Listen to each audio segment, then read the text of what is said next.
दूसरी सत्र में आप सभी का स्वागत है। हमारे बीच में के तिवारी जो उपस्थित हो गए हैं, उनका स्वागत है। हमारे समवाय फाउंडेशन के प्रमोटर भी हैं और उसके साथ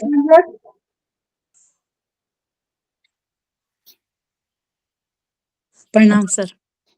नमस्कार। नमस्कार। हमारे प्रमोटर भी हैं और आज की फैकल्टी भी हैं, उनका स्वागत है। हमारे बीच में सत्यवती कुकरेती जी उपस्थित हो गई हैं, उनका स्वागत है। सीनियर थेरेपिस्ट हैं। दर्शन भट्टी जी उपस्थित हैं, उनका स्वागत है। हुमा खानम जी उपस्थित हैं, हमारे समवाय फाउंडेशन के प्रमोटर हैं, उनका स्वागत है। ब्रजमोहन कुशवाहा जी उपस्थित हैं, उनका स्वागत है, हमारे समवाय फाउंडेशन के प्रमोटर हैं। नीलम गौर जी उपस्थित हैं, उनका स्वागत है। रणबीर राठी जी उपस्थित हैं, उनका स्वागत है। अनिल शर्मा जी उपस्थित हैं, उनका स्वागत है। आरती जैन उपस्थित हैं, उनका स्वागत है, सीनियर थेरेपिस्ट हैं। अरुण कुमार पाठक जी उपस्थित हैं, उनका स्वागत है। अरुणा गुप्ता जी उपस्थित हैं, उनका स्वागत है। बबली सिंह उपस्थित हैं, हमारे समवाय फाउंडेशन के मेंबर हैं, उनका स्वागत है। और आज उन्होंने काफी दिन बाद आ रही हैं, कहाँ वो होली के बाद आ रही है शायद पहली बार। तो ब्रजमोहन कुशवाहा जी हो गए। सीएल शर्मा जी हमारे सीनियर थेरेपिस्ट हैं, लखनऊ से हैं, उनका स्वागत है। ईशा कालरा जी, उनका स्वागत है, हमारे समवाय फाउंडेशन के प्रमोटर हैं। नीलम गौर जी का स्वागत है। प्रभजीत कौर जी का स्वागत है, उनका सीनियर थेरेपिस्ट, उनका स्वागत है। रेखा जी उपस्थित है, उनका स्वागत है। रीता गांधी जी उपस्थित है, उनका स्वागत है। रुक्मणी शर्मा जी उपस्थित हैं, उनका स्वागत है। हमारी फैकल्टी हैं, वो रह चुके हैं। संजय सिन्हा जी उपस्थित, उनका स्वागत है। उमा मिश्रा जी उपस्थित, उनका स्वागत है। वीना शर्मा जी उपस्थित, उनका स्वागत है। विनोद अग्रवाल जी उपस्थित हैं, योग गुरु हैं, उनका स्वागत है। तो हम लोग पुनः के तिवारी जी का स्वागत कर रहे हैं और ये क्लास हम लोग हैंडओवर कर रहे हैं उनको। आज वो डायग्नोसिस वाले सिस्टम में ही बीएचबी में जो इन्वेस्टिगेशंस की इसमें जांच होती है उसके संबंध में प्रकाश डालेंगे। तिवारी जी, मुझे शेयर करना क्या आप करेंगे? सर मैं करता हूँ। ठीक, over to you. Thank you sir. Arvind sir को प्रणाम और बाकी सारे साथियों को प्रणाम। थोड़ा हम लोग ब्लड टेस्ट पे चर्चा करने की कोशिश करते हैं। मैं इस स्क्रीन शेयर करता हूँ अपनी थोड़ा।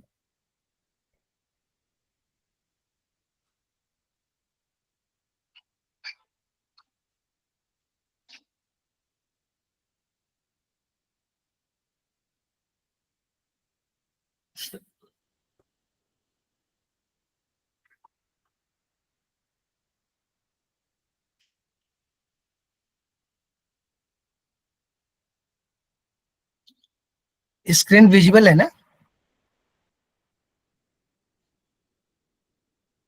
Yes sir. हम लोग इन्वेस्टिगेशन की थोड़ी चर्चा कर रहे हैं। तो मुख्य रूप से ये जो लेसन है वो ब्लड टेस्ट पे है। तो हम लोग ये जानने की पीछे हम लोगों ने पढ़ा था बीएचबी में कि हमारा जो ह्यूमन बॉडी है जिसमें अगर हम ब्लड की बात करते हैं तो उसमें 3 मुख्य पार्टिकल हैं जिनकी चर्चा करते हैं, इरिथ्रोसाइट, ल्यूकोसाइट और थ्रोम्बोसाइट, मतलब डब्ल्यूबीसी, आरबीसी और प्लेटलेट्स, इनकी चर्चा करते हैं। बाकी और भी चीजें हैं जिन पे हम लोग चर्चा करेंगे टेस्ट के लिए। तो जैसा ये एक्सप्लेन हम लोग बुक में देख पा रहे हैं कि जब भी कोई पेशेंट किसी भी डॉक्टर के पास जाता है तो अभी पीछे चर्चा हो रही थी वो जीभ देख के और फिजिकल एग्जामिनेशन करके, हो सकता है कि मैक्सिमम डॉक्टर ये इस निष्कर्ष पर पहुंच जाए कि पेशेंट को क्या डिजीज है, ये संभावना बनती है और मैक्सिमम उनके एक्सपीरियंस के बेस पे वो अच्छा कर पाएंगे। लेकिन अगर हम उस ब्लड का पैथोलॉजिकली टेस्ट कर लें, अलग अलग चीजों को जान लेंगे, तो वो हमको इंश्योर करता है कि अलग अलग जो ब्लड में तत्व हैं वो क्या, उनका नॉर्मल वैल्यू क्या है और अभी क्या वैल्यू है। तो नॉर्मल वैल्यू और अभी वाली वैल्यू जानने के लिए पर हम ये जान सकेंगे कि वो कहाँ पे बनता है, कौन सा बॉडी का पार्ट्स उस पर्टिकुलर जो टेस्ट हम कराएं उसके लिए जिम्मेदार है। तो वो जिम्मेदार पार्ट्स पे हम लोग ट्रीटमेंट कर पाएंगे, ये जानकर कि किसमें नॉर्मल से एक्स्ट्रा प्लस है या माइनस है। तो वो जानने के लिए आजकल ब्लड टेस्ट के बहुत सारे अवेलेबल है डाटा, अलग अलग चीजों से हम लोग डाटा चेक ये थेरेपी मेरे डॉक्टर्स जो कराएंगे तो वो दिखता है। ये कहता है कि जो ब्लड जो है ह्यूमन बॉडी का, वो क्या बोलता है, वो मिरर है, वहां से वो देख पाता है कि जो ह्यूमन है वो क्या इंटेक किया है, वो सेल तक क्या पहुंचा है या नहीं पहुंचा है, क्या एक्सक्रीट किया है। तो ब्लड टेस्ट ये बता देता है। और ये बार बार बोलते हैं कि ये जो आंकड़े हैं ना, वो एक डॉक्टर्स को ट्रीटमेंट करने के लिए कंफर्म करता है कि हाँ ये डाटा है और हम यहाँ पर हैं, तो ये ट्रीटमेंट किया जा सके based on the blood test. तो ब्लड टेस्ट में हम लोग बात किए थे, एक है ल्यूकोसाइट, एरिथ्रोसाइट और थ्रोम्बोसाइट, मुख्य ये है जो ब्लड टेस्ट में ये एक पहले हम लोग पढ़े। तो ल्यूकोसाइट हम लोग बोले थे WBC, व्हाइट ब्लड सेल। इसको ब्लड टेस्ट में दो तरीका है इसको टेस्ट करने का। एक तो तरीका है कि जो WBC है वो जिनकी फिगर है 4000 से 11000, उसको हम लोग टेस्ट करा लें कि वो व्यक्ति का TLC बोलेंगे। अगर WBC को टोटल ल्यूकोसाइट काउंट को चेक करेंगे TLC, तो वो 4000 से 11000 है। तो वो डायरेक्ट भी एक फिगर मिलेगी कि ये कितना पे है। ये नॉर्मल रेंज 4000 से 11000 है, किसी का 4000, 5000, 8000, 10000 भी हो सकता है। तो एक तो ये तरीका है कि ये जान ले कि WBC कितना है। और ये क्या है, प्रतिरोधक क्षमता है। जो WBC है ये शरीर में प्रतिरोधक क्षमता है, ये बताता है कि शरीर में कोई डिजीज आई है तो प्रतिरोध का लेवल क्या है और कहाँ पे है। और दूसरा एक वर्ड है डिफरेंशियल ल्यूकोसाइट काउंट, मतलब कि जो WBC के 5 मुख्य पार्ट हैं उनकी जो नॉर्मल वैल्यू है और अवेलेबल वैल्यू क्या है। तो कंपैरिजन दो लेवल पे किया जाएगा। एक तो कि नॉर्मल जो टोटल TLC है, टोटल ल्यूकोसाइट काउंट है, उन्हें TLC, वो क्या है। और दूसरा इसको सपोर्ट करने के लिए कि उसमें जो अलग अलग डाटा चेक करते हैं ल्यूकोसाइट में, उनकी अपनी नॉर्मल लेंथ से क्या वेरिएशन है या नहीं है, तो ये जानने।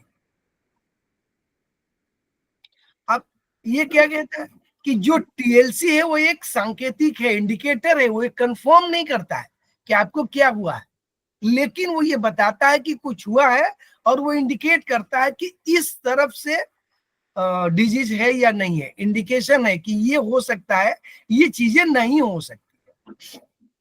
अब एक बात जान लें, हम कह रहे हैं कि TLC की जो रेंज है वो 4000 से 11000 है। तो एक जो व्यक्ति बीमार नहीं है उसको अपना ये डाटा चेक करवा के रखना चाहिए। कब? जब वो स्वस्थ था। क्योंकि हम क्या करते हैं, किसी डाटा का नॉर्मल से कंपैरिजन करते हैं कि नॉर्मल डाटा ये था और अभी हमारी अस्वस्थता के टाइम पे रेंज ये है, अवेलेबल डाटा ये है। जैसे 4000 to 11000 है। अब कोई नॉर्मल व्यक्ति टेस्ट कराता है और उसकी रिपोर्ट 5000 भी आ सकती है और 8000 भी आ सकती है। कब? जब वो स्वस्थ है।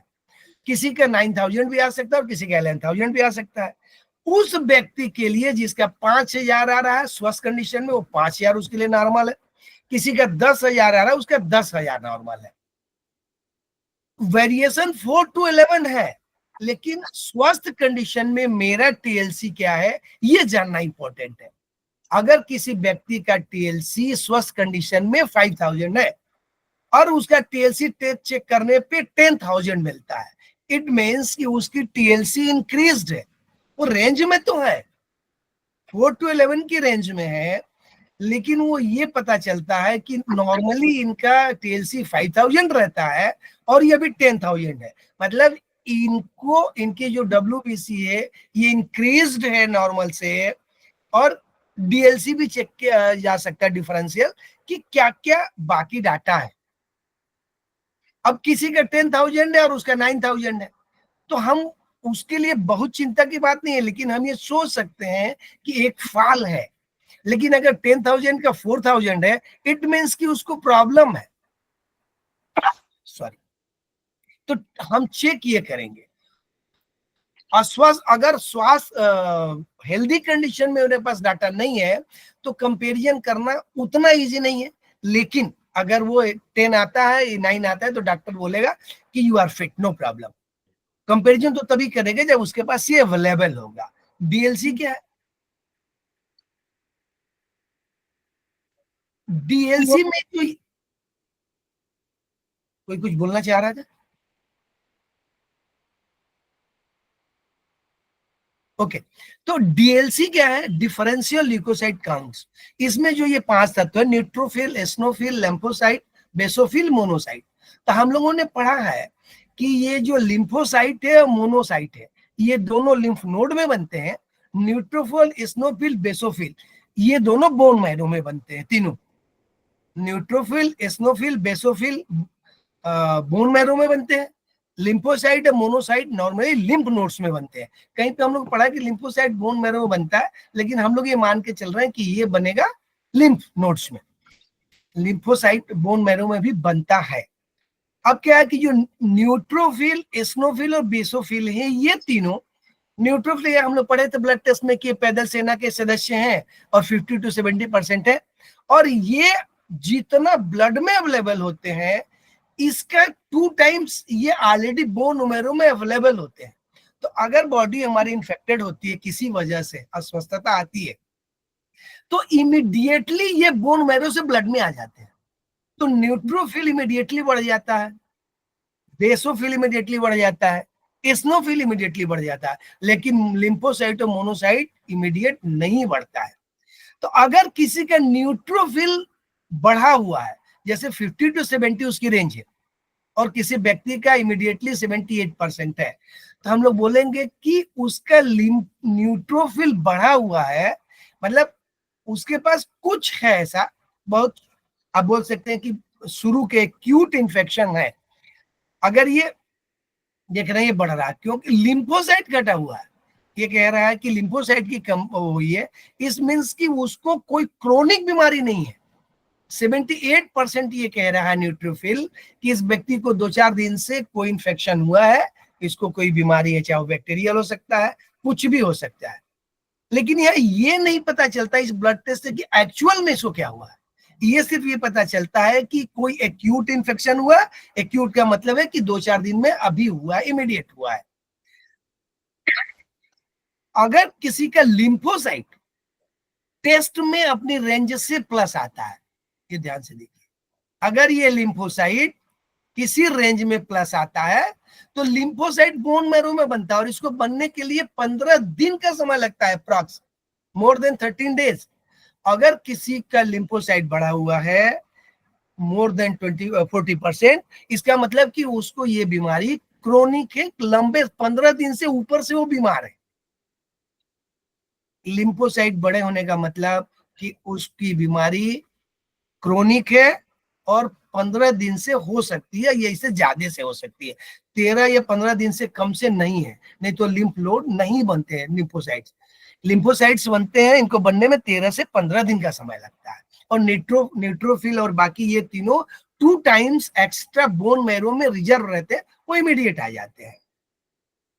अब ये कहता है कि अगर ये 78% है तो कुछ क्लियर नहीं है। अगर उसको फीवर है तो फीवर से संबंधित ट्रीटमेंट कर सकते हैं, बाकी चीजें देख के आप उसका ट्रीटमेंट कर सकते हैं। देखिए ये कहता है कि ल्यूकोसाइट की संख्या का बढ़ना, बोलता है कि बाहर से कोई बैक्टीरिया आया हुआ है। ये बोलता है 3 गुना न्यूट्रोफिल संग्रहित रहते हैं, तो वो रक्त में छोड़ दिए जाते हैं। 2 गुना बोल रहे थे, 3 गुना है। अब क्या है ल्यूकोसाइटोसिस का मतलब है कि ल्यूकोसाइट अपनी रेंज से 10% एक्स्ट्रा है। अगर ये ल्यूकोसाइट 10 या 11 नॉर्मल व्यक्ति का 8-10 हजार रहता है अगर किसी का, तो अगर वो 11,000 प्लस है तो बोलेंगे ल्यूकोसाइटोसिस है। मतलब कि 10% अगर एक्स्ट्रा बढ़ जाए तो ये हम बोलेंगे कि ल्यूकोसाइटोसिस है। ये यहाँ पर देखो ये बार बार कहता है कि इससे मैं ये कंफर्म नहीं था कि क्या हुआ है, मुझे बाकी और टेस्ट आपको कराने होंगे। मायोकार्डियल इन्फेक्शन हो सकता है, गाउट हो सकता है, यूरिनिया हो सकती है, टीबी हो सकती है, कुछ भी हो सकता है। लेकिन हमको ये पता चल गया कि WBC बढ़ा है, माने बॉडी इन्फेक्टेड है। और न्यूट्रोफिल हम लोग वही बोले थे कि 3% एक्स्ट्रा है। और ये एक्चुअली ये बनता कहाँ है न्यूट्रोफिल, इसका जो होता है वो लीवर में बनता है और उसमें 3 गुना इकट्ठा होता है बोन मैरो में। ये बोल देते हैं 20 से 40% अगर मतलब एक्स्ट्रा हो गया 10% लिम्फोसाइट, तो ये माना जाए कि क्रोनिक बीमारी है। किसी व्यक्ति को बार बार ज्वर आना या खांसी आना या कमजोरी लगना, किसी लक्षण की बार बार आवृत्ति हो तो लिम्फोसाइट क्रोनिक की तरफ। और लिम्फ बढ़ेंगे, अगर बॉडी में लिम्फोसाइट बढ़ता है तो ये हो सकता है कि जहां पे लिम्फ नोड है, ये गले में इस साइड इधर और ग्रोइंग एरिया में, तो ये लिम्फ नोड की साइज बढ़ जाएगी। लोग बोलते हैं ना कि मेरे को यहाँ लिम्फ नोड दिख रहा है, देखो छोटा छोटा इधर गले में, इस एंड में, ग्रोइंग साइज में, तो ये लिम्फ नोड को आपको बढ़ा हुआ मिल सकता है अगर आपकी लिम्फोसाइट बड़ी होगी तो। ये क्या, ये हम लोग बोले थे कि ये रक्षण प्रक्रिया है, मैंने इम्यून सिस्टम के सबसे शक्तिशाली सदस्य है। तो ये अगर बढ़ा है तो लिम्फोसाइट बढ़ा है तो ये सीरियस है, और मैंने जितना जल्दी हो सके चिकित्सक से ट्रीटमेंट के लिए चेक करना चाहिए अलग अलग जगह पर। मैंने जो भी ट्रीटमेंट आप जहां से ले, जिस डॉक्टर से, अगर ये बढ़ा हुआ है तो ये सीरियस मान के चलना चाहिए। ये लिम्फोसाइटोसिस वही बोल रहा है कि 10% एक्स्ट्रा बढ़ा हो तो क्या होगा, whooping cough, viral hepatitis, infected hepatitis, TB, ये अन्य रोगों में बढ़ जाता है। नॉर्मली ये लिम्फ नोड्स जो है ब्लड के कैंसर में जो है, लिम्फ्स ब्लड कैंसर के केस में अगर किसी का 30 या 40 AR आ रहा है तो ब्लड कैंसर के केस में लिम्फोसाइट बहुत तेज बढ़ता है और वो डेली ही बढ़ता है। ये केस ये बोल रहा है कि इसका काम क्या है लिम्फोसाइट का, तो जो दुश्मन आता है हमारे पास बॉडी में ब्लड, उसको ये नोट करता है और उसकी सूचना लिम्फ नोड को देता है और उसके अगेंस्ट जो है एंटीबॉडी क्रिएट करके वो देता है। इसीलिए उसको 13 से 15 दिन का समय लगता है। तो ये इंपॉर्टेंट है, और अपने सेल को ये भोजन भी पहुंचाता है। तो एंटीबॉडी जनरेट करता है पहचान के जो आया हुआ है बैक्टीरिया या कुछ भी हमारे बॉडी में। एड्स के केस में क्या होता है, ये एक acquired immunity defensive syndrome AIDS. इस केस में ये क्या करता है, ये एड्स के, ये जो उसका हेल्पर टी सेल है, माने लिम्फोसाइट ग्रुप का जो टी सेल है, जो इंफॉर्मेशन देता है लिम्फ नोड्स को कि हमको एंटीबॉडी बनाओ, ये एड्स उसी टी सेल को के चारों तरफ लिपट जाता है और टी सेल को ये खा जाता है। तो क्या होता है, एड्स की केस में लिम्फ नोड्स को ये इंफॉर्मेशन नहीं मिलती है कि हमारे पास ये आया हुआ है एड्स के और वो एंटीबॉडी बनाए। तो एड्स के केस में इसीलिए ट्रीटमेंट बहुत डिफिकल्ट है या नहीं है, क्योंकि जो उसका टी सेल है जो इंफॉर्मेशन देगा लिम्फ नोड को बनाने के लिए, वो खुद ही फंस जाएगा एड्स में, तो उसकी इम्यूनिटी निष्क्रिय हो जाएगी। कैसे हो जाएगी, क्योंकि इंफॉर्मेशन नहीं मिलेगा वो लिम्फ नोड्स को कि आपको बनाना है, और वो नहीं बना पाएगा। तो हमारे पास ये काम, इम्यूनिटी सिस्टम, अगर हम लोग संतुलित भोजन करते हैं, समय से करते हैं, अपनी दिनचर्या नियमित रखते हैं, तो हमारा इम्यूनिटी सिस्टम मजबूत है। अदरवाइज अगर हम ये बैलेंस नहीं रखते हैं तो ये वीक होगा। वैक्सीनेशन सिस्टम को ताकतवर बनाने का एक प्रयास है। वैक्सीनेशन में क्या होता है, अगर बाकी लोग जानते होंगे, हम शरीर में जो ये जो बैक्टीरिया वायरस है ना, जिसके इनकी डेड माने जो कीटाणु मरने वाले हैं, बैक्टीरिया अबाउट टू डेथ, उनको बॉडी में इंजेक्ट कर दिया जाता है वैक्सीनेशन में। माने जो मीजल्स या स्मॉल, इनकी जो बैक्टीरिया होती है, ये बॉडी में जो डेड कंडीशन में उनको इंजेक्ट कर दिया जाता है। तो हमारा जो लिम्फोसाइट सिस्टम समझता है कि मेरे पास एक बैक्टीरिया आ गया, और उसकी इंफॉर्मेशन कलेक्ट करके वो उसके लिए एंटीबॉडी बना के और इस इंफॉर्मेशन स्टोर रखता है कि कभी ये आए टाइफाइड, मीजल्स, स्मॉल पॉक्स, तो वो उसको टाइम नहीं लगेगा बनाने में, क्योंकि उसके पास वो इंफॉर्मेशन है। वैक्सीनेशन को फिर से हम चर्चा करते हैं। वैक्सीनेशन का मतलब है कि ये जो डिजीज है, इन डिजीज की डेड कंडीशन में या अबाउट टू डेड कंडीशन में बैक्टीरिया को बॉडी में इंजेक्ट किया जाता है। और लिम्फ नोड्स ये लिम्फोसाइट क्या करता है, वो उसको इंफॉर्मेशन मिलती है और वो ले जाके सारी इंफॉर्मेशन देता है कि एक ऐसा बैक्टीरिया आया हुआ है, हमको इसके अगेंस्ट एंटीबॉडी बनानी है। तो हमारी बॉडी बनाती है और वो इंफॉर्मेशन को कलेक्ट करके रखती है उसके अगेंस्ट, और जब कभी भी एक्चुअल में ये आएगा मीजल्स और स्मॉल पॉक्स, तो हमारे पास इंफॉर्मेशन है हमारे लिम्फ नोड्स के पास, वो तुरंत उसके लिए एंटीबॉडी बना देंगे।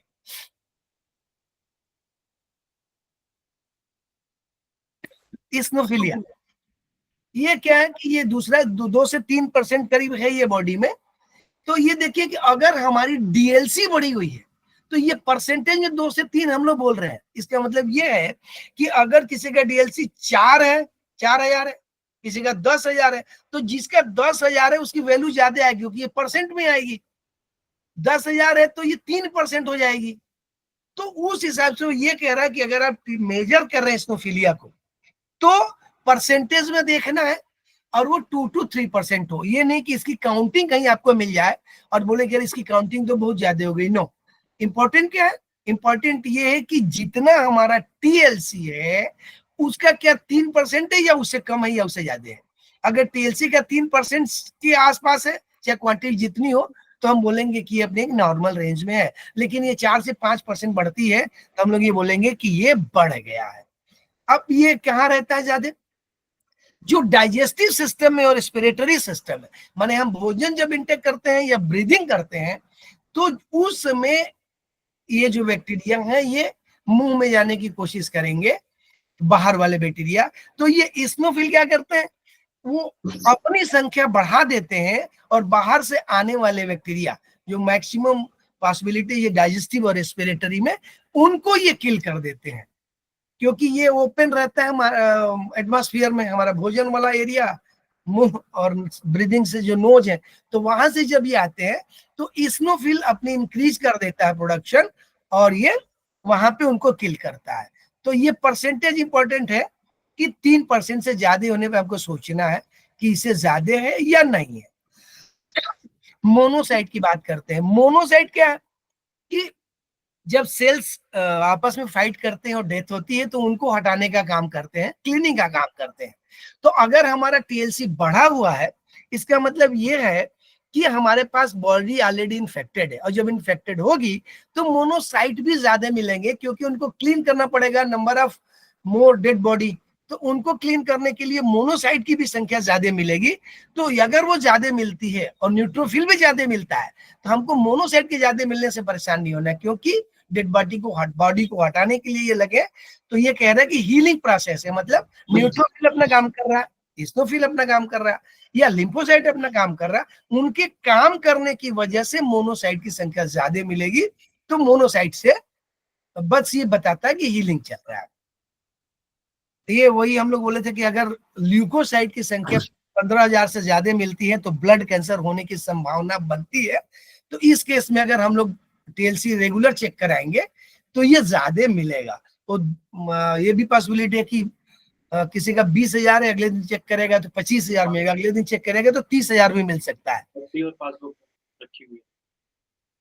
और ब्लड कैंसर में एक अजीब सिम्टम आता है, मतलब फीवर जो सिम्टम है वो आता है और लिम्फ नोड ग्रोइंग एरिया में या अगर रखे होगी दिखता है। अभी दूंगी। रणबीर जी कोई और ना हो तो ऑफ कर लीजिए, साउंड बंद कर दीजिए। तो ब्लड कैंसर की केस में अगर किसी का ल्यूकोसाइट, लिम्फोसाइट अगर हम लोग बोले, ये बढ़ा मिलेगा, और जब ये बढ़ा मिलेगा क्योंकि पुरानी बीमारी हो सकती है और ल्यूकोसाइट ज्यादा मिलता है तो ब्लड कैंसर की संभावनाएं बनती हैं। और ब्लड कैंसर में अगर हम ल्यूकोसाइट लगातार चेक करेंगे हर दिन या अगले दिन, तो हो सकता है कि 20,000 हो आज, कल वो 25,000 मिलेगा, परसों वो 30,000 मिलेगा, अगले दिन 50,000 भी मिल सकता है, क्योंकि हाईली इन्फेक्टेड है और ये डिजीज क्रिटिकल है। और कैंसर की केस में जो नोड्स हैं वो गले पे मिलेंगी, यहाँ पर गले पे नोड्स मिलेंगी, पॉसिबिलिटीज बनती है। और ग्रोइंग एरिया में जहां जहां लिम्फ नोड होंगी वो बढ़ी हुई मिलेंगी क्योंकि वो लिम्फोसाइट बना रही हैं लगातार, तो वो अपनी साइज उनकी बड़ी हो जाती है। ये कहता है कि संजय सिन्हा जी, आपका रेज हैंड है क्या? हैंड रेज है क्या? संजय सिन्हा जी, आपका हैंड रेज है?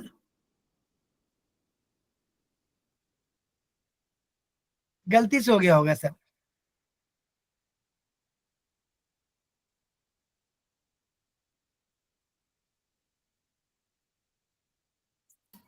चलिए, ठीक है सर।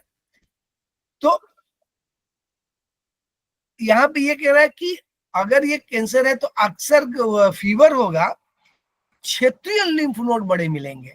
तो ये बोल रहे थे कि नोड्स की साइज जब छुएंगे तो बड़े बड़े इधर पर गले में और ग्रोइंग एरिया में, और मनुष्य का जो जो ह्यूमन है उसका जो वजन है वो कम होता हुआ मिलेगा, मैंने गिर जाएगा। अब ये चेतावनी है, कह रहा है कि ल्यूकोसाइट कोशिकाओं का घटना अपने आप में चेतावनी है। अगर वो 4000 से भी नीचे गिर जा रही, एक तो हम लोग बोल रहे थे कि इंक्रीज हो गई तो ल्यूकोसाइटोसिस, और अगर वो गिर जाती है तो ल्यूकोपेनिया।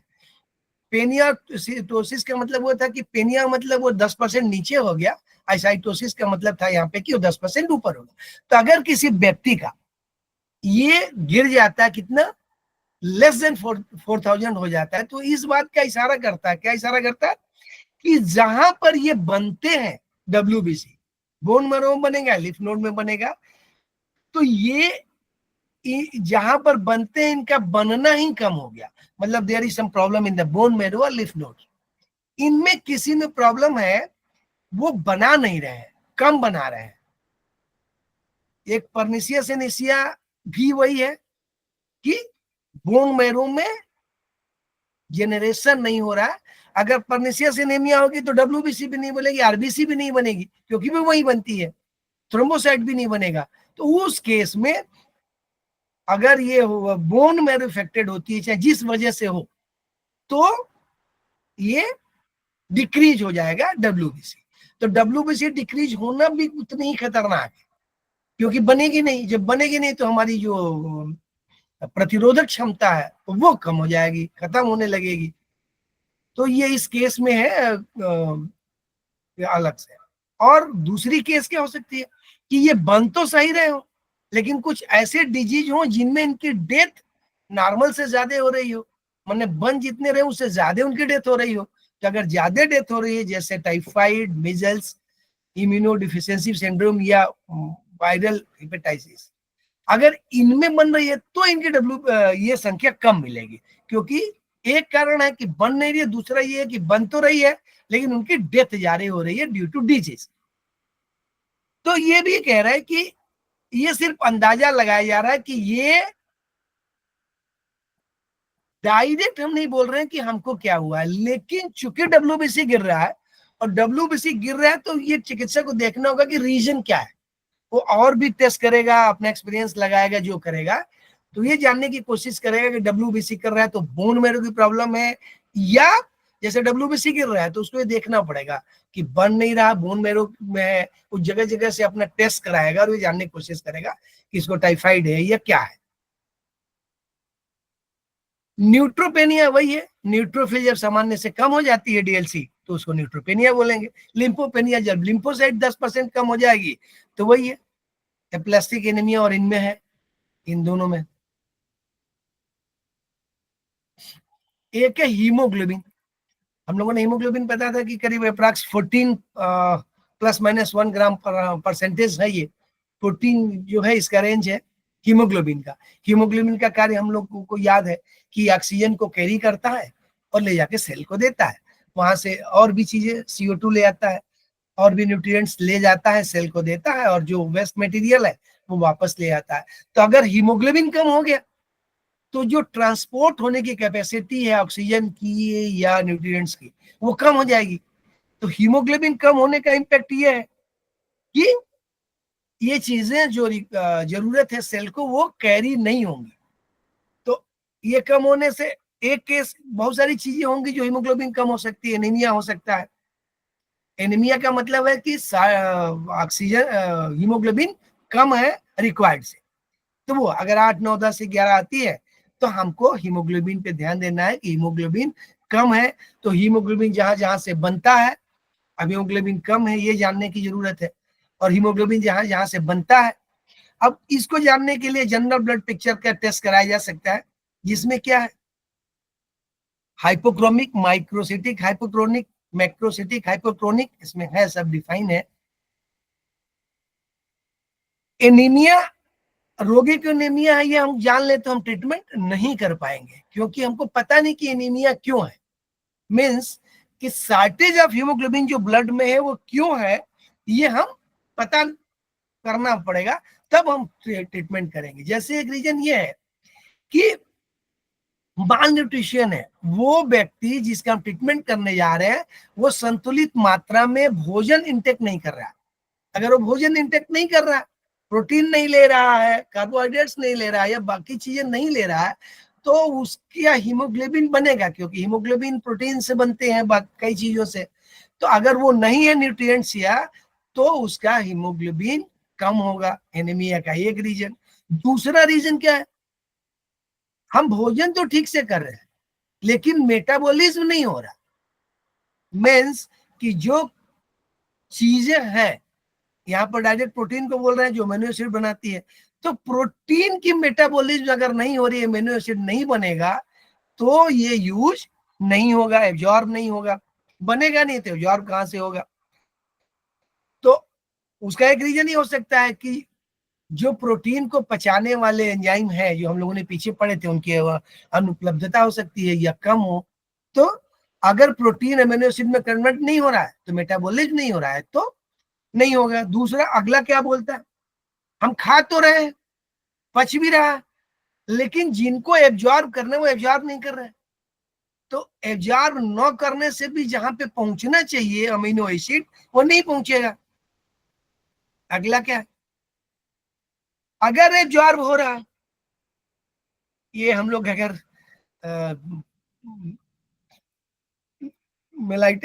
डायबिटीज के केस में भी देखेंगे, बन तो रहा है, एब्जॉर्ब भी हो रहा है, लेकिन जिनको यूज करना चाहिए, जो सेल जिन ये यूज करेंगे, उनको ये यूज नहीं करे। अगर ये यूज ही नहीं करेंगे, सब कुछ तैयार हो गया और वो यूज ही नहीं कर रहे हैं, तो भी वो नहीं बनेगा। ये चीजें तो यहां से है। आगे क्या है, red blood cell, red blood cell जो जिसमें हीमोग्लोबिन होता है, अगर वो आवश्यकता से अधिक उनकी, अगर ये 120 दिन इनकी लाइफ है और ये हीमोलिसिस हो रही, मीन्स कि वो 80 दिन में मान लो एग्जांपल के लिए उनकी डेथ हो रही है, बॉडी मान के चल रही है सारी इंफॉर्मेशन में कि WBC का लाइफ 120 दिन है, और किसी वजह से जैसे मलेरिया है या और भी वजह हो सकती है जिसमें RBC की डेथ समय से पहले हो रही है, तो समय से पहले हो रही है तो हीमोग्लोबिन कम हो जाएगा। इंपैक्ट और भी आएगा, हम लोग लीवर पे देखेंगे, लेकिन यहाँ ये जाने।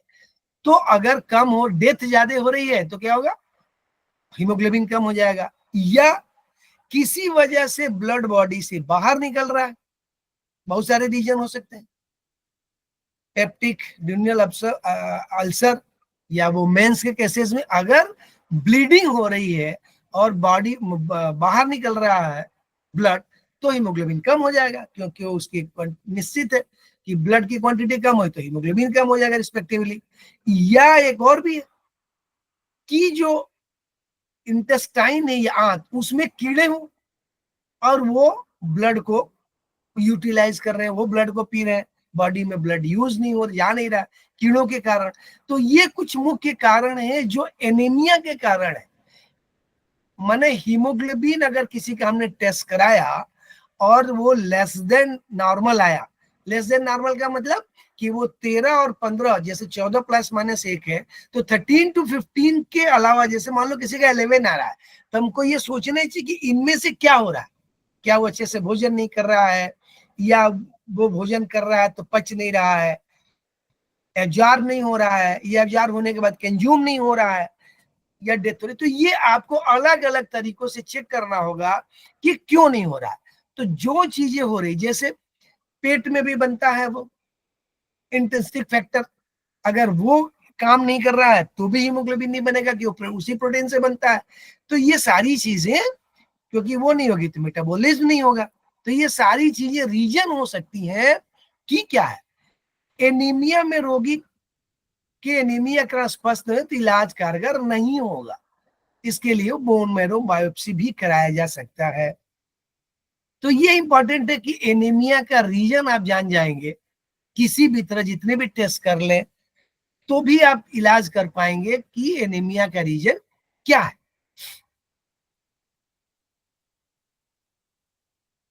अब ये थोड़ा सा हम लोग जानते हैं, एक एनीमिया के रोगी अगर है एनीमिया तो उसको क्या क्या होगा ये जानना है। एनीमिया हम लोगों ने सीधा सीधा बोला है कि हीमोग्लोबिन रेड ब्लड सेल की कमी ब्लड में, मतलब जितना होना चाहिए उतना नहीं है। तो नहीं है तो क्या करेगा? अगर हीमोग्लोबिन नहीं है, अगर मान लो कि 14 ग्राम हीमोग्लोबिन था तो वो ऑक्सीजन कैरी कर रहा है। अगर किसी का 10 ग्राम हीमोग्लोबिन हो गया, मिलीग्राम में ये कितना लिखा है, तो 14 की जगह 10 हो गया, तो ऑक्सीजन कैरिंग कैपेसिटी उसी रेशियो में कम हो जाएगी, जिस रेशियो में। तो इसको एनीमिया के कारण ऑक्सीजन कैरिंग कैपेसिटी कम हो जाएगी तो क्या होगा? सेल के पास जो ऑक्सीजन है वो सफिशिएंट मात्रा में नहीं मिलेगा, और सेल को अगर ऑक्सीजन सफिशिएंट मात्रा में नहीं मिला तो वहां पे रिएक्ट करके ग्लूकोज नहीं बनाएगा, तो हम वीक हो जाएंगे, हमको लगेगा एनर्जी नहीं है। अब किसी का इसीलिए कि हीमोग्लोबिन बहुत कम है तो बोलेगा हमसे चला ही नहीं जा रहा, माने कि उसके पास जो एनर्जी जनरेट होने की कैपेसिटी है वो कम हो रही है। क्यों? क्योंकि ऑक्सीजन नहीं मिल रहा है। ऑक्सीजन क्यों नहीं मिल रहा है?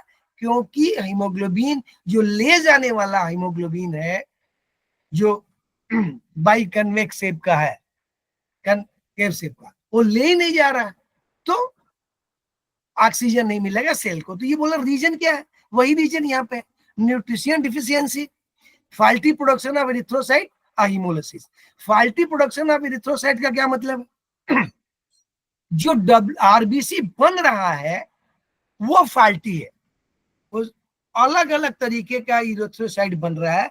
जो रिक्वायर्ड शेप और साइज का अगर इरिथ्रोसाइट नहीं है तो वो ऑक्सीजन को कैरी नहीं करेगा, उसकी जल्दी डेथ हो जाएगी, बहुत सारी चीजें नॉर्मल होंगी, आगे है इसमें। तो ये 3 रीजन है एनीमिया का डायरेक्ट। हीमोलिसिस मींस मर रहा है हीमोग्लोबिन, आरबीसी मर रहा है। हेमोरेज ब्लड बाहर निकल रहा है, बह जा रहा है, या खाना अच्छे से नहीं खा रहे, और इरिथ्रोसाइट का फॉल्टी, माने जो इरिथ्रोसाइट शेप में बनना चाहिए वो उसका शेप गलत है। तो ये रीजन हो सकते हैं। इसके लिए क्या करना है?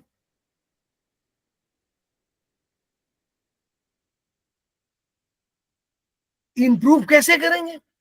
उसको बोलेंगे भैया तुम अच्छे से खाना खाओ, बैलेंस डाइट लो, उसका डाइजेशन एसेस करना है, एब्जॉर्प्शन एसेस करना है, और यूटिलाइजेशन सेल लेवल पे है। तो ये अगर वो भोजन अच्छे से नहीं ले रहा है तो आप उसको बोल सकते हैं कि भैया आप न्यूट्रिशन वाला जो डाइट है, जो बैलेंस डाइट है, जिसमें प्रोटीन, कार्बोहाइड्रेट्स और वो है, वो सारी चीजें इंटेक करो। वो का अगर वो कर रहा है तो हमें डाइजेशन पे जाना चाहिए कि क्या उसका जीआईटी का फंक्शन सही है, उसका पाचन सही है। पाचन हम लोगों ने पढ़ा है, पूरी प्रक्रिया खाने से लेके एक्सक्रीट तक, तो वो कर रहा है कि नहीं कर रहा है। पता लगा वो अपनी जीआईटी की प्रॉब्लम से ग्रसित है, वो खाना कुछ भी खाए जीआईटी से ग्रसित है तो नहीं होगा, वो इंटेक ही नहीं होगा, क्या एब्जॉर्ब नहीं हो रहा है, तो वो आपको चेक करना है। और सेल लेवल पे यूटिलाइजेशन, सेल लेवल पे यूटिलाइजेशन का मतलब कि अगर हीमोग्लोबिन है, हीमोग्लोबिन कम है, तो ऑक्सीजन वहां यूज हो रहा है कि नहीं हो रहा, सेल में प्रॉब्लम है कि नहीं है, तो सेल को भी अलग तरीके से आप चेक करेंगे। इनका जो इशू है वही है इंटेंसिक फैक्टर। हमने बोला था विटामिन उनको लेना है, ये इंटेंसिक फैक्टर स्टमक में बनता है, हार्मोन्स जगह जगह बनते हैं। तो इस तरह का जो व्यक्ति है कई साल तक जी सकता है। एनेमिक, एनेमिक का मतलब कि माने एनीमिया से ग्रसित जो व्यक्ति है कई साल तक जी सकता है, क्योंकि उसको 11 मिलेगा, 10 मिलेगा, तो उसको कुछ मिल रहा है, तो वीकनेस रहेगी लेकिन वो जिंदा रहेगा, माने लंबा समय तक चलेगा। माने उसका हीमोग्लोबिन 9 पर ही वो बहुत साल तक जिंदा रह सकता है, 8 पे भी जी सकता है, लेकिन पता लगा वो 3 या 4 हो गया तो it is a difficult to survive. तो ये चेक करना है।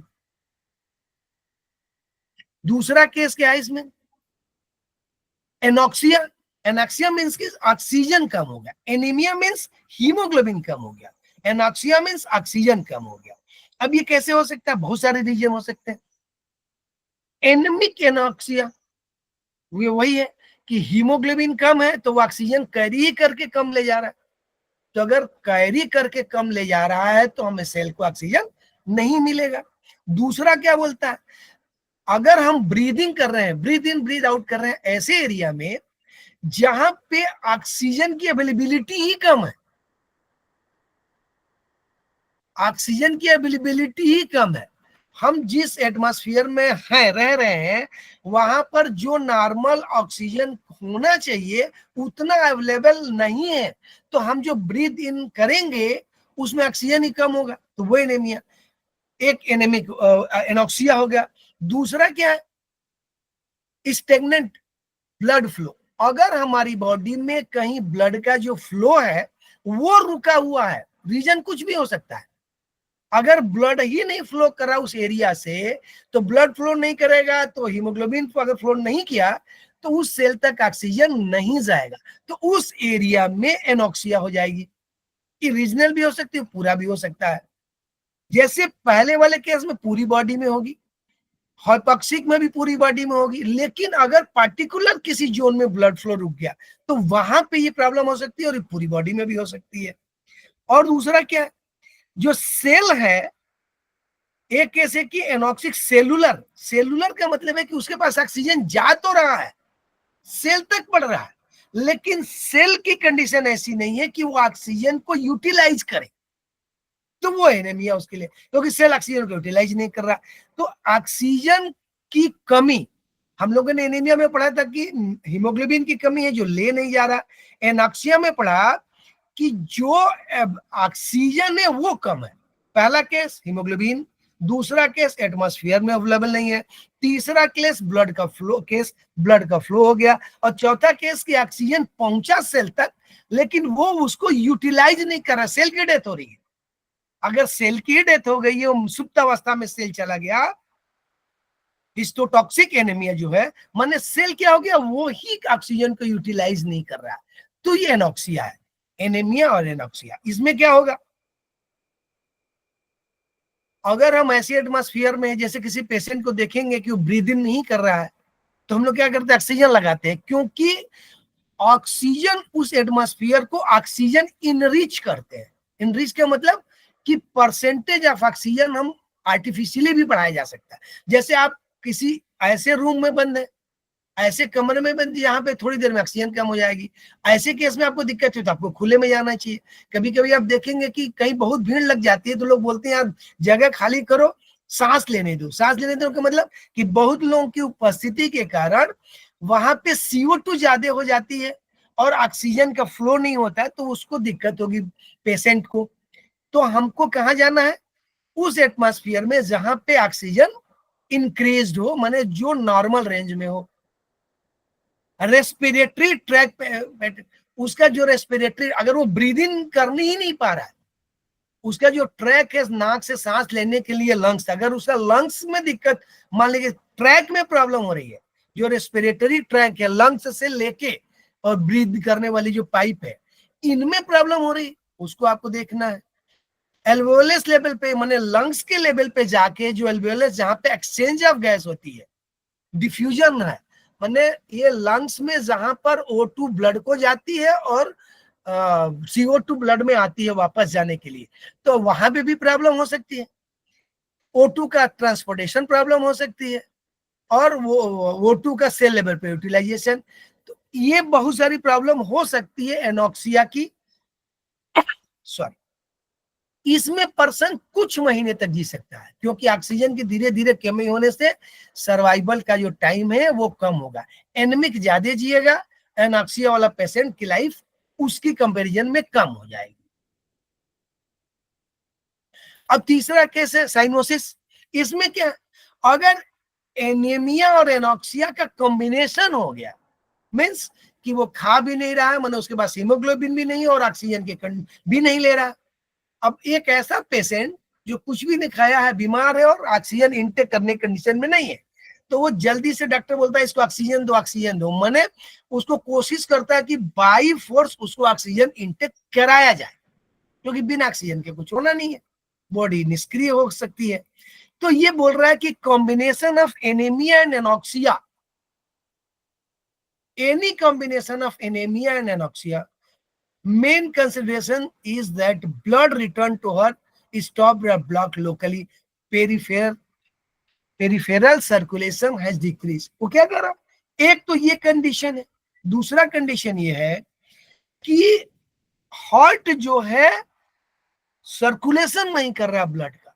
कैसे होगा, सर्कुलेशन नहीं करेगा, अगर किसी वजह से हार्ट का सर्कुलेशन स्लो हो गया, कमजोर हो गया, तो ये कंडीशन आएगी कि वो हीमोग्लोबिन ही, ब्लड ही नहीं मूव करेगा। जब ब्लड ही नहीं मूव करेगा तो हीमोग्लोबिन मूव नहीं करेगा, तो ऑक्सीजन सर्कुलेशन आप चाहे जितना भी दे दो।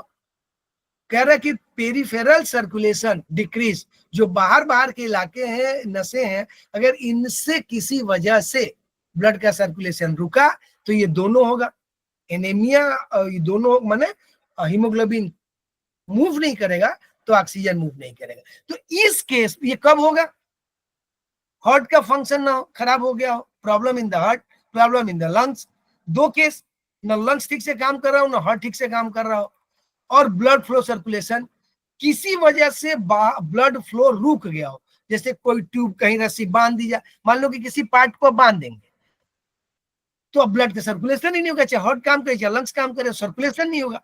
तो इस केस में वेन्स की बात अगर ये कर रहे हैं तो हार्ट का फंक्शन, लंग्स का फंक्शन या ब्लड सर्कुलेशन नहीं होगा तो ये कंडीशन होगी साइनोसिस, और इसमें पर्सन शायद कुछ दिन चले कुछ घंटे चले, मतलब इसमें दोनों ही प्रॉब्लम हो गई कि ऑक्सीजन, पहले केस में हीमोग्लोबिन कम था, ऑक्सीजन की बात नहीं हुई थी, दूसरे केस में ऑक्सीजन हीमोग्लोबिन दोनों कम हो सकता है या केवल ऑक्सीजन कम हो सकता है, तीसरे केस में दोनों ही कम हो गया, मिनिमाइज हो गया, तो तीसरे केस में लाइफ सबसे छोटी होगी, एनेमिक का लाइफ ज्यादा है, उसके कंपैरिजन पे एनॉक्सिया का कम है, और जो साइनोसिस हो गया माने दोनों प्रॉब्लम हो गई, तब ये बोल सकते हैं कि पेशेंट का सर्वाइवल कुछ दिन का है।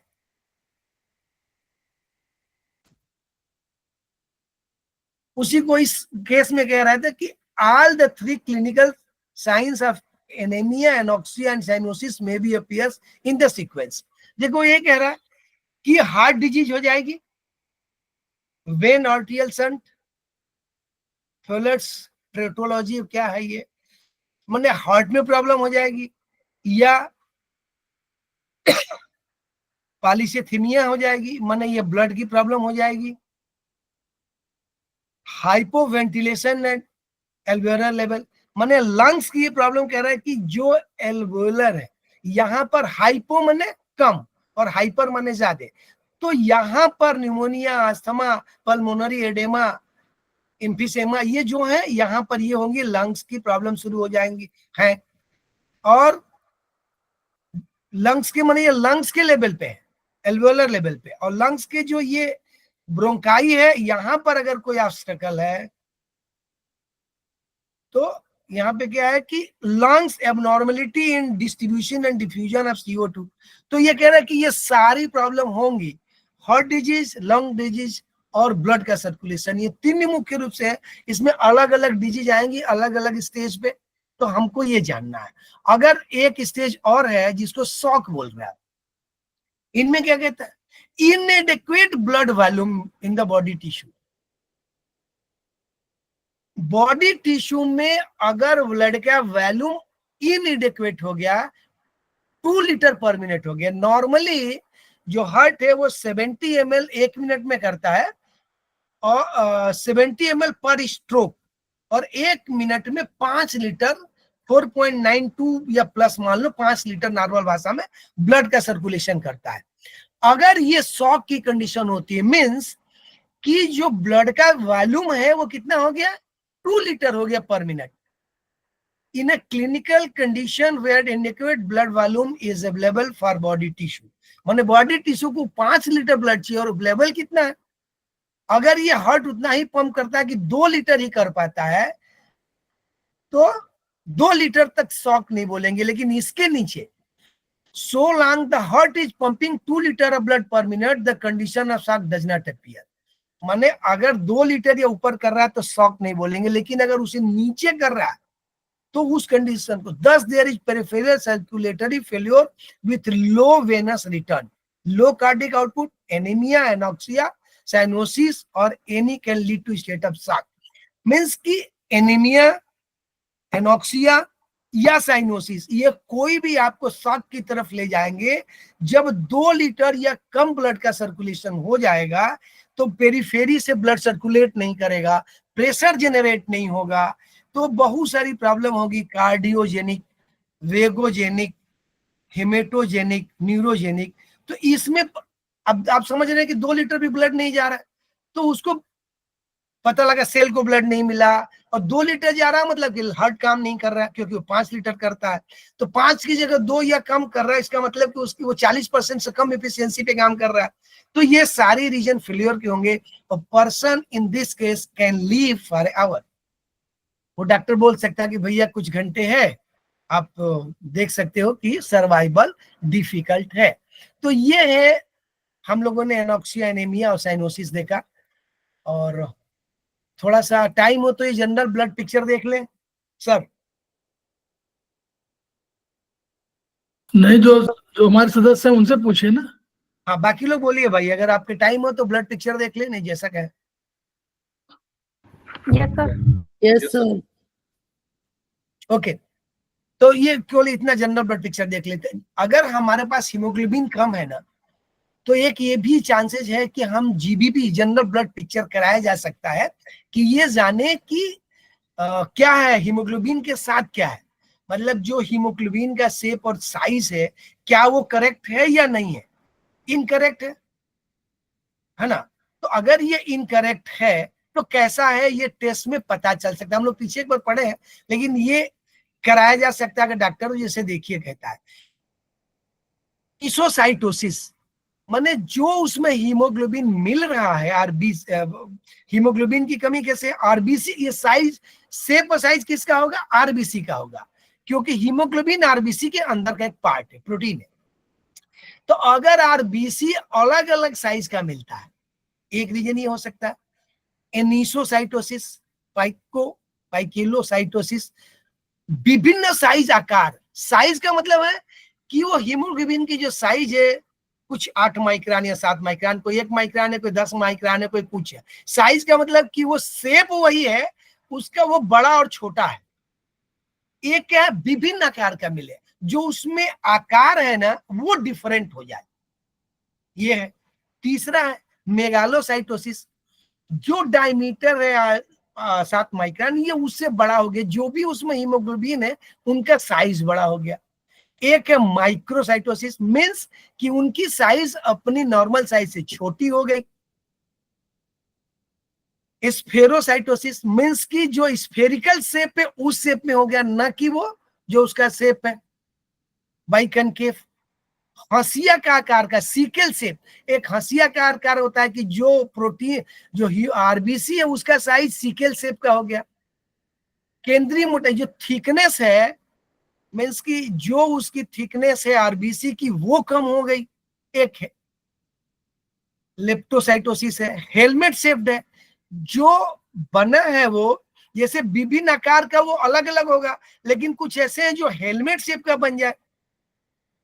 अगला क्या है कि जो एक नया तेज अभी तुरंत आरबीसी बना है, पॉलीक्रोमेटोफिलिक सेल्स, माने वो अभी बना है कि वो अपनी वर्किंग के कंडीशन में नहीं है, माने उसको हम बोलेंगे नहीं कि वो मेच्योर है कि अपना काम करेगा। एक चलनी के आकार का है, पंक्चुएट बाय सोफेलिक सेल्स, माने वो ऐसा हीमोग्लोबिन बना के जिसमें खुद ही अलग अलग छेद है। इरिथ्रोब्लास्ट सेल और रेटिकुलोसाइटोसिस, माने ये जो नीचे वाले दोनों हैं ये हीमोग्लोबिन आरबीसी बनने, मैंने मेच्योर होने के पहले बनने की दो प्रक्रिया है। तो ये जो शेप और साइज अलग अलग बताते हैं। जैसे हमारा जो शेप क्या है, बाइकनकेव साइज का है, वो कैरी करके ले जाता है। तो अगर हीमो आरबीसी का शेप अलग हो गया, साइज अलग हो गया, वो क्या है, 4 अणु ऑक्सीजन का कैरी करके सेल के पास ले जाता है और 0.03 सेकंड उसको ऑक्सीजन अटैच करने में लगता है। तो अगर ये शेप और साइज चेंज हो गए तो वो ऑक्सीजन को, एक तो उनकी डेथ होने लगेगी, क्योंकि उनकी लाइफ अलग अलग हो जाएगी। शेप साइज नहीं होगा तो उस पे वो अटैच नहीं होंगे, जाएंगे नहीं। तो अलग शेप होने से अटैच नहीं होंगे, लाइफ अलग होगी, और कुछ अगर अधपके होंगे तो अपना काम नहीं करेंगे। तो ये अलग अलग जो हीमोग्लोबिन के शेप और साइज है, देखिए विभिन्न एरिथ्रोसाइट का आकार और साइज रक्त की फिल्म ही बता देती है। ये अलग अलग अनुपात में पाए जाते हैं। ये क्या बोलते हैं, देखिए एनिसोसाइटोसिस, पाइकोलोसाइटोसिस क्या बोलता है कि बोन मैरो में डब्ल्यूबीसी की जनन सामान्य से अधिक हो गई है। सामान्य से अधिक, ये दोनों क्यों बोल रहे हैं कि अगर आप ऊपर देखेंगे, ऊपर वाले ये दोनों थे, माने विभिन्न साइज विभिन्न आकार के। अगर विभिन्न आकार और विभिन्न साइज के बनते हैं, इसका मतलब ये हुआ कि हमारे बोन मैरो में इनकी ग्रोथ माने जो बनना है वो तेज हो गई है, कुछ अनियमित बन रहे हैं। तो ये क्यों असामान्य है, ये जानने के लिए चिकित्सक को भोजन तत्व, हार्मोन और जनन अंगों को परखना होगा। फिर वो डॉक्टर को देखना होगा, ये जानना होगा कि ये क्यों हो रहा है। उसको ये रिलेट करना पड़ेगा कि अरे हेलमेट शेप बन रहा है तो क्यों बन रहा है, सीकेल शेप बन रहा है तो क्यों बन रहा है। पहले वो ये जानेगा कि बन क्या रहा है, और जो बन रहा है वो क्यों बन रहा है। क्योंकि ये कह रहा है कि एनीमिया एक ऐसा लक्षण है जो किसी भी रोग में उत्पन्न हो सकता है, माने शॉर्टेज ऑफ हीमोग्लोबिन।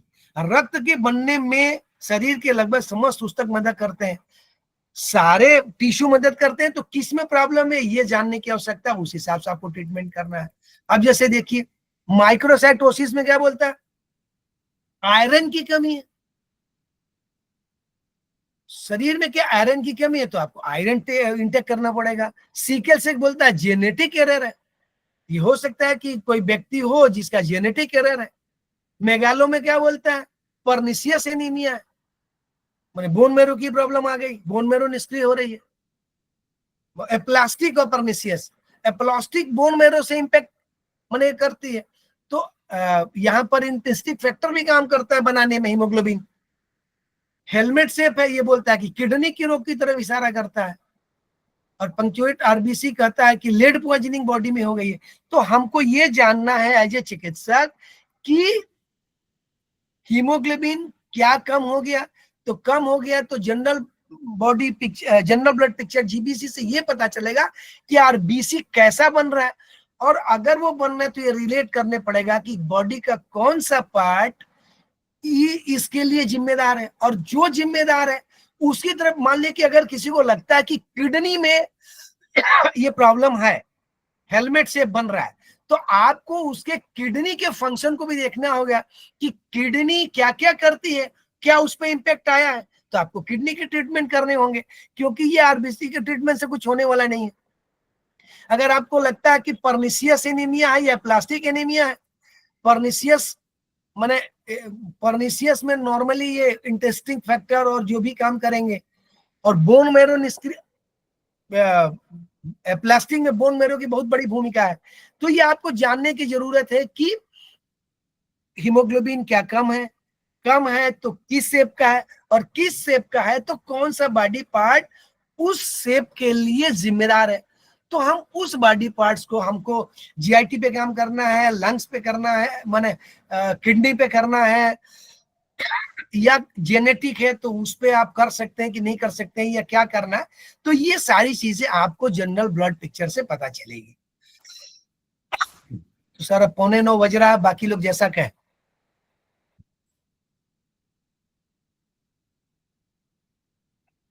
ये तो खत्म ही हो गया ना। हाँ सर, यहाँ पर हो गया करीब ये तो खत्म हो गया, हीमोग्लोबिन एनीमिया खत्म हो गया। अब हम लोग के लिए ईएसआर है। नहीं जनरल ब्लड पिक्चर खत्म हो गई ना। जी सर, ये हो गया। अब ठीक है, चलिए बहुत बढ़िया, ठीक है। आगे जो है, आगे से 15 पेज से आगे चलेगा जी। हाँ ठीक है, तो विस्तार से आपने बताया। ठीक है सर, सर आप भी रेस्ट तो करिए। देखिए, इसको समझिए कि पढ़ना है, और आप इसी बहाने पढ़ भी रहे हैं, नहीं तो ये किताब कोई देखता नहीं है। तो परीक्षण जो है बहुत अच्छी किताब है, इसमें बहुत सी चीज़ों का हम लोग एनालिसिस कर सकते हैं अपने हिसाब से, और तब ट्रीटमेंट हमारे हाथ में है। अगर हमको मालूम हो जाए रीज़न क्या है तो ट्रीटमेंट हमारे हाथ में, हम लोग उसको कुछ कर सकते हैं, चाहे आयुर्वेदिक में हो चाहे चाइनीज में हो। तो इस तरह हम लोग जो है तिवारी जी को धन्यवाद दें, और उसके बाद हम लोग जो है, जो खेमका सर के सपने हैं उनको पूरा करने के लिए हम लोग को पढ़ना है, और पढ़ने से हम लोग रुकना नहीं गए, और इतनी पढ़ाई है कि जो भी जितना पढ़ेंगे उतना कम है। वर्षों की लगन होगी तो भी वो कम है, लेकिन फिर भी जितना हम लोग पढ़ सकते हैं अपने प्रयास पूरा करेंगे, और हम लोग खेमका सर के सपनों को पूरा करेंगे। सपने क्या है मालूम है हमको, each one reach one, each one treat one, each one teach one. इन्हीं शब्दों के साथ हम लोग फिर कल मिलते हैं। कल के बाद फिर हम लोग थोड़ा विलंब से मिलेंगे। धन्यवाद। नमस्कार सर। नमस्कार प्रणाम सर। नमस्कार। नमस्ते सर। नमस्कार सर, प्रणाम। नमस्कार नमस्कार।